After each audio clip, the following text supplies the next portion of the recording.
Welcome to Caliente Topics. This is your daily tax webcast. My name is Veronica Russell from MMTAXMAN.com, and I have Patrick Russell, EA, as well from MMTAXMAN.com. Patrick, good morning to you. And one of the questions that one of our clients have is, when are we going to know what's going to happen with all the proposals that are coming into place probably soon?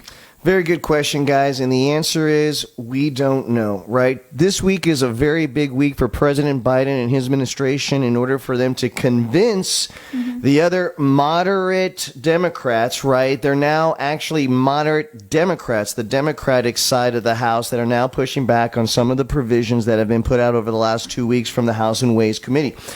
One of the big hot topics that we're seeing a real big tension-filled negotiations on is third-party reporting. Now, that third-party reporting kind of takes on two faces. The one being the third-party reporting that we normally see from banks and financial institutions. We're all more comfortable with seeing the 1099 interest, INT, that would come from your savings or financial institutions' accounts, to also include dividends.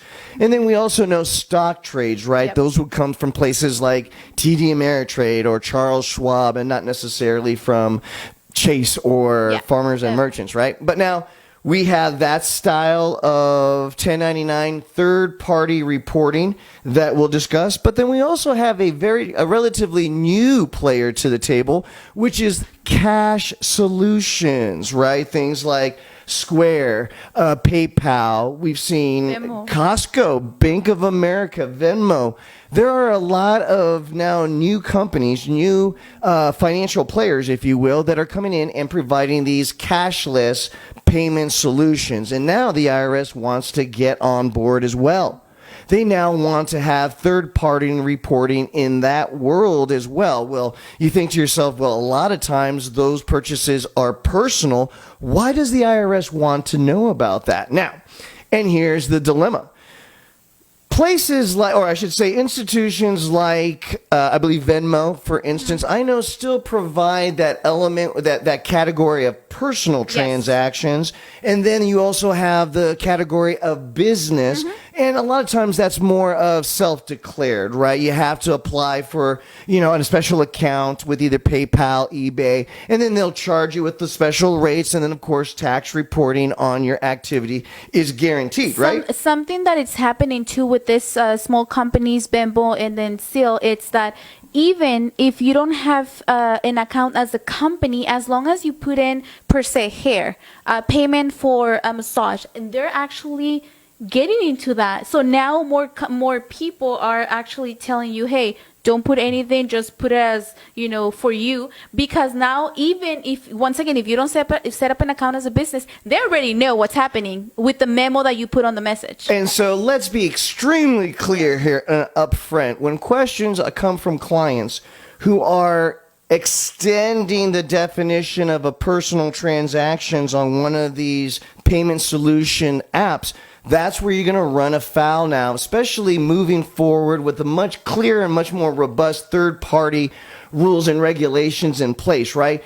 Pretty soon, Venmo and all of these other payment solutions that have come late to the party and have still allowed people to kind of play the gray area of something. Is it business? Is it a hobby? Is it personal? Pretty soon, that line is going to be much more defined. And that's what we're discussing, because you can now realize that if these range of transactions are now to the speculation of the IRS, you can understand how your exposure to potential tax liability is now much greater. I think the common sense of that follows. And so that's a very big tension-filled negotiations between the conservatives, the moderates, and the progressives. Progressives understand that if you want to lower that tax gap, remember what we talked about, wonks, the tax gap being what the government budget office believes we should be receiving in tax revenues and what we are receiving in tax revenue. And it's an enormous gap, to the point of using the word trillion as opposed to billions. And so that's the neighborhood that we are. And most of it is coming from what? I hate to say it. It's not the 1% or the wealthy abiding by the rules or even navigating the rules in order to make special use and to maximize the benefits of all the loopholes in the IRS code. It's not even that.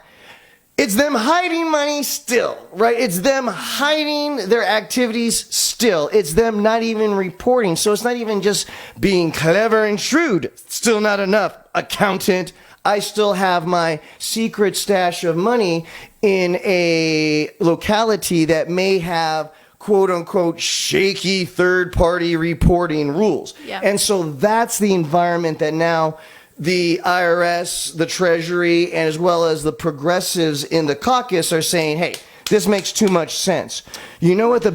We've always known that third-party reporting was always going to be the answer to the tax gap. Yeah. Do you want to know why we haven't really fought and pushed for extreme reform to make sure that anything over $600, solid line, if you do anything $600 throughout the year with anybody that could be conceptually earnings to somebody, you know the reason why we don't enforce that 1099 rule?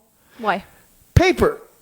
It used to be paperwork that the moderates and the conservatives would cry out and shout, wait a minute, that's a financial hardship you're putting on the little small businesses. They got to do how much paperwork in order to file and mail 1099s?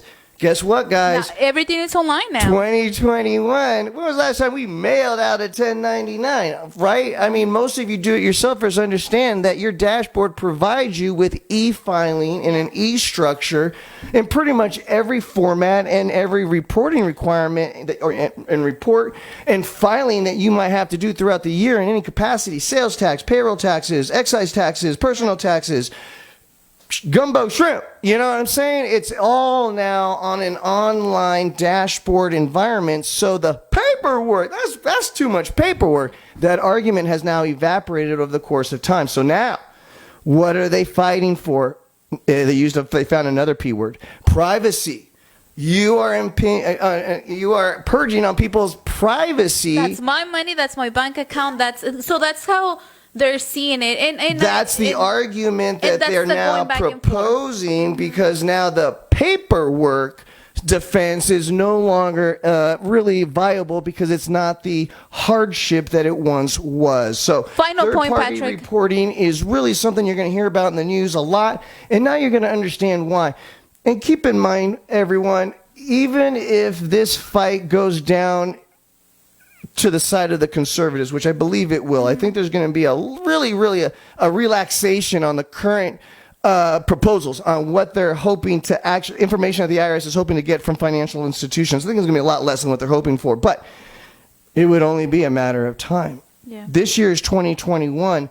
No matter what side of the fence this particular argument falls this time in 2021, in order to pass a 3.5, reconciliation bill, or I forgot how much it was for the spending bill, $500 billion now. So the point is that these are immediate matters that bring compromise to every conversation, right? So Biden understands that he's going to have to pick and choose his battles. And one of the things that I think he's going to be losing on is the step up in basis. We had talked about that. That's a big one that would have huge ramifications for the wealthy. And I think they've successfully have defended that. The qualified business income deduction that Trump favorite pass-through entities knock off 20% off the top before we calculate taxes. This is a bit too much. So let's come back. Final point. Keep watching the webcast. We're gonna come back with another. Absolutely, it's an ongoing conversation. Definitely, third-party reporting, guys, is just more than just beyond taxes. It transcends and asks the question: how much does the government need to know in order to collect the right amount of taxes? Because third-party reporting is that conversation. Guys, quick way to get a quick answer is by using our comment box below. Don't just subscribe to this channel, even though we will be giving you this tax workshop pro bono on a daily basis. But please lend your voices to the show to make it a whole lot more interesting. Guys, have a great day. We'll see you tomorrow.